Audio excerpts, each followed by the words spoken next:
We've all heard the name Jeffrey Epstein. We've all seen the shocking headlines. But today, we're going past all that.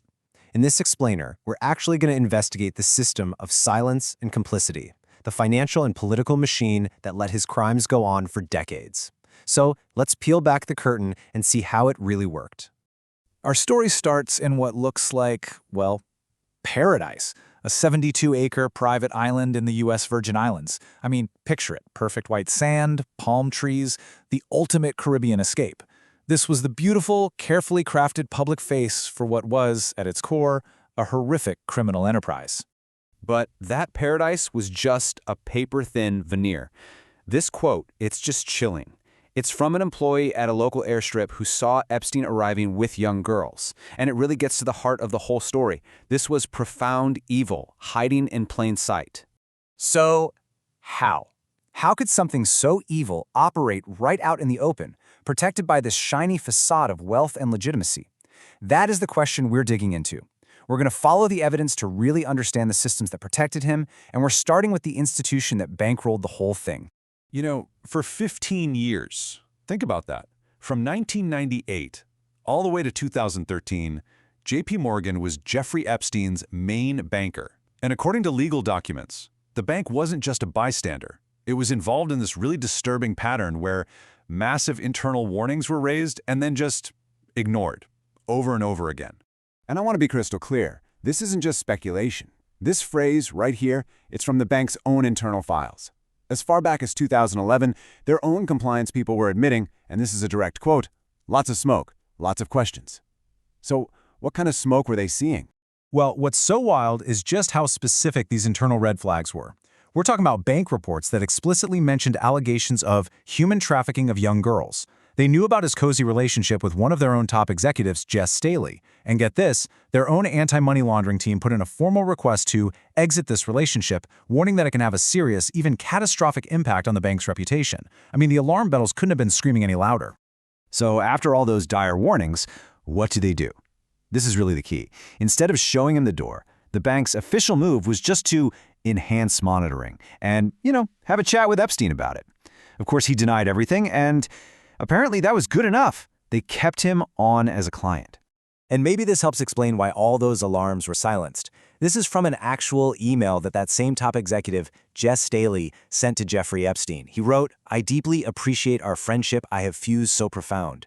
You have to think that this deep personal connection, right at the very top of the bank, acted as a pretty powerful shield. Okay, so the bank kept the accounts open. Now let's do what investigators do. Let's follow the money and see exactly how this financial system is being used, not just to fund, but to hide the entire criminal operation. The bank's own records show that nearly $1.5 million flowed directly from Epstein's JPMorgan accounts to known recruiters. That includes huge payments to the MC2 modeling agency, which authorities believed was basically being used as a pipeline to funnel young women and girls straight into Epstein's circle. Epstein was also pulling out, on average, over $200,000 in cash every single year. Now, to put that into perspective for you, when Deutsche Bank took him on as a client later, they flagged this exact behavior, these huge constant cash withdrawals, as a major compliance failure. But at JPMorgan, for years, it just kept on happening. And the financial games, they went so much deeper. The whole enterprise was wrapped in this complex web of shell companies, and it looks like they had one main job: hide assets and commit absolutely massive tax fraud against the government of the U.S. Virgin Islands. This chart just lays out the scheme beautifully. I mean, just look at this one company, Cypress Inc. On paper, in its official filings, it claimed its only asset was about $18,000 in cash, but in reality, it secretly owned a $72 million ranch in New Mexico and was paying over $100,000 a year in property taxes on it. The numbers just don't add up. It's not even close. And you see this same impossible math repeated over and over with his other companies. It was just blatant fraud, hiding right there in the open, in official documents. But this network of enablers wasn't just financial. No, it also stretched right into the halls of power in the U.S. Virgin Islands, where Epstein was very busy building relationships with local politicians and government officials. Legal filings show he was giving money to local politicians, like Congresswoman Stacey Plaskett. He was emailing directly with the territory's First Lady, Cecile de Jong, trying to get student visas for young women.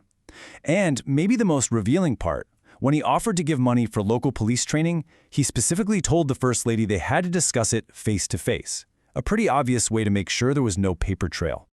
So, we've looked at the money, we've looked at the politics, the systems that made this all possible.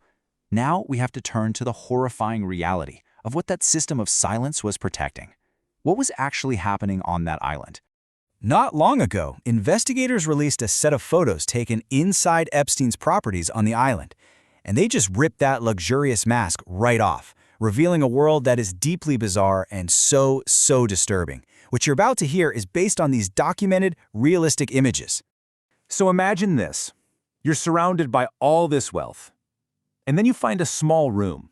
And inside that room are what look like dentist chairs. And hanging on the walls are these grotesque, hideous masks of men. The whole scene is just medically bizarre and profoundly creepy. Somewhere else in the house, there's a chalkboard.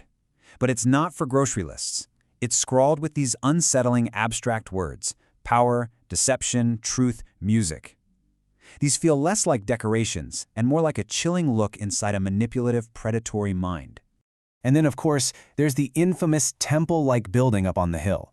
From the outside, it's this strange, almost gaudy structure, but the photos from inside show something totally different. The interior is in disrepair. There's exposed cement, and over in a corner, just dirty mattresses lying on the floor. But the story doesn't end there. In a final and truly chilling modern twist, we see how this complete lack of accountability is still going on today, just supercharged with modern surveillance tech. Okay, so to get this last piece, you just need to know what a data broker is. Basically, they're companies that quietly hoover up personal information and location data from our phones, from all sorts of sources, and then they sell that data to other companies, usually with very little oversight. Well, a recent investigation by Wired magazine discovered that one of these data brokers had been collecting incredibly precise location data from over 200 different mobile devices on Epstein's island, tracking people's movements down to the centimeter. And the most shocking part of all, they just left this incredibly sensitive data sitting online, completely exposed. So you've got a global bank that looked past its own warnings, politicians who look the other way, and now a modern surveillance industry that operates in the shadows. This whole case just rips open these deep, systemic failures, and it leaves all of us with a really fundamental and really unsettling question. When the very systems that are supposed to protect us actually become enablers, who is ultimately responsible for justice?